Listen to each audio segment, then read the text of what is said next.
Wabs, kamusta kayo? Merry Christmas mga Wabs, na-miss namin kayo. Kaya naman ito, share ko lang sa inyo ang ilang ganap namin nila Kuya Tommy at ni Blythe bago mag-Christmas. Nagpunta nga pala kami dito sa Kidzuna sa malapit sa amin. Gusto sana namin yung malaking branch mga Wabs para mas mag-enjoy sila. Kaso naisip ko, baka nga dahil sa holiday season, baka traffic, baka maraming tao masyado. Kaya naman dito na lang kami sa malapit sa amin mga Wabs. Kahit tiny lang siya, yung Kidzuna tiny lang, okay naman. Nag-enjoy naman ng mga bata at malapit lang sa amin.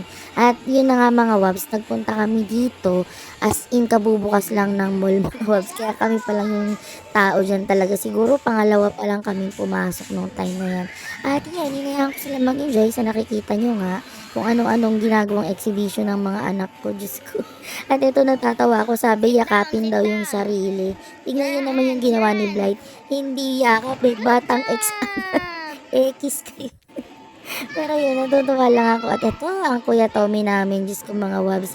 Sobrang hyper, Diyos ko. Natatakot ako kasi maraming mga bata na alam niyo yung mas maliit sa kanila, ang malalaki ng mga anak ko mga Wabs, syempre, hindi naman sa nilalat ko, baka may parents na sobrang sensitive kahit masagi yung anak nila, magalit. Ayoko naman mangyari yun. Kaya kung todo bili na ako kay Tommy na, Diyos ko mga Wabs, kasasaway na dadan. Huwag masyadong malikot kasi nga baka may masaging bata.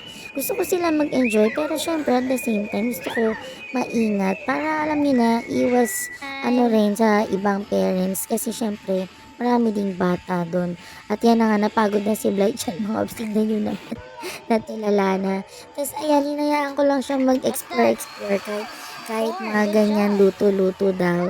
Natatawa pa ako kasi sabi niya, tawagin ko raw si Kuya Tommy niya, kakain na kami. Tapos dalawa pang kutsara kasi nga si Kuya Tommy tsaka ako. Tapos ayan, sabi niya daw, 300 pesos daw yung ice cream na yan. Kaloka, paano nga nalaman yung 300 kaya, no? Ang kulit talaga ng mga bata ngayon.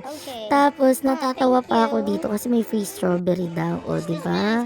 O, diba? Tuwang-tuwa pa siya dyan sa cash register na yan. Kasi yan, binigyan niya ang flower. Ayan daw yung lunch ko yung pizza. Tapos, kung ano-ano pang mga pinagsasabi. Si Kuya Tommy, hindi ko masyadong na-video mga Wabs kasi grabe.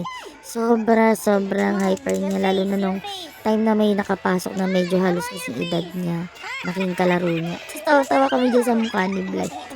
Kahit dyan sa bakat, pati ilong halatang halata. At after namin sa Kidzuna, dinala ko sila sa mga pag-games, sa mga rides. Hindi ko na lang na-video lahat. Kasi sobrang pagod at tragedy na ang ina niya mga Wabs. At yan na nga tulala na silang kumakain sa pagod. Yun lang mga Wabs, bye!